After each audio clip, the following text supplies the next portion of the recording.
Andhra Pradesh municipal engineering workers union పిలుపు మేరకు 48వ రోజు సమ్మెలో భాగంగా ఎమ్మిగనూరు పురపాలక సంఘం నుండి ర్యాలీగా బయలుదేరి సోమప్ప సర్కిల్ చేరుకుని ఇంజనీరింగ్ కార్మికుల సమస్యలు చూడని ప్రభుత్వం, ఇంజనీరింగ్ కార్మికుల సమస్యలపై మాట్లాడని ప్రభుత్వం, ఇంజనీరింగ్ కార్మికుల సమస్యలు వినని ప్రభుత్వాన్ని నిరసన తెలియజేస్తూ అక్కడి నుంచి ఎమ్మిగనూరు మున్సిపల్ ఆఫీస్ శిబిరానికి చేరుకోవడం జరిగింది. మున్సిపాలిటీ ఇంజనీరింగ్ విభాగానికి సంబంధించిన విధులను ఆపివేసి సమ్మె కూర్చోవడం జరిగింది.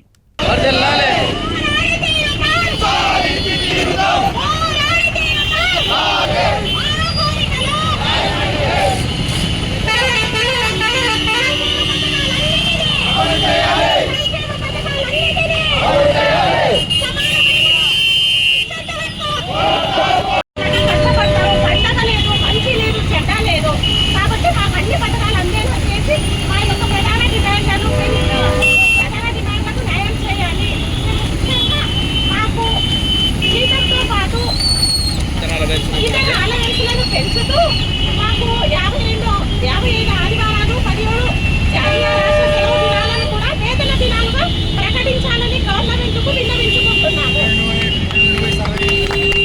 ఇంజనీరింగ్ వర్కర్ యూనియన్ కమిటీ పిలుపు మేరకు ఈరోజు 48వ రోజు సమ్మె చేయడం జరిగింది. ఈ సమ్మెలోని భాగంగా ఈరోజు మున్సిపల్ ఆఫీసు నుంచి సోమప్ప సర్కిల్ వరకు నిరవార దీక్షగా వెళ్ళి సమ్మె చేపట్టడం జరుగుతుంది. ఈ సమ్మెలోని భాగంగా ఈరోజు ప్రభుత్వానికేమో నిరసనలోని భాగంగాను మరియు సమ్మెలోని భాగంగాను ప్రభుత్వానికి మేము సమ్మె డిమాండ్లు పరిష్కరించాలని తెలియపరుస్తున్నాము. సమ్మె డిమాండ్ ఏమనగా మొదటి సమాన పనికి సమాన వేతనము, రెండవది టెక్నికల్ నాన్ టెక్నికల్ వాళ్ళకి 29,000, నాన్ టెక్నికల్ వాళ్ళకి 24,000, మూడవది ప్రభుత్వ సంక్షేమ పథకాలన్నింటినీ వర్తింప చేయాలి, నాలుగవది చనిపోయిన ప్రతి కార్మిక కుటుంబానికి ఉద్యోగ భద్రత కల్పించాలి. ఈ విధమైనటువంటి సమస్యలను ప్రభుత్వాన్ని పరిష్కరించాలని డిమాండ్ చేస్తూ ఈరోజు సమ్మెలను ప్రభుత్వం నుంచి మాకు ఎటువంటి స్పందన లేదు. అయినప్పటికీ భవిష్యత్తులో సమ్మెను ఇంకా ఉత్సాహం చేసి మా ఇంజనీరింగ్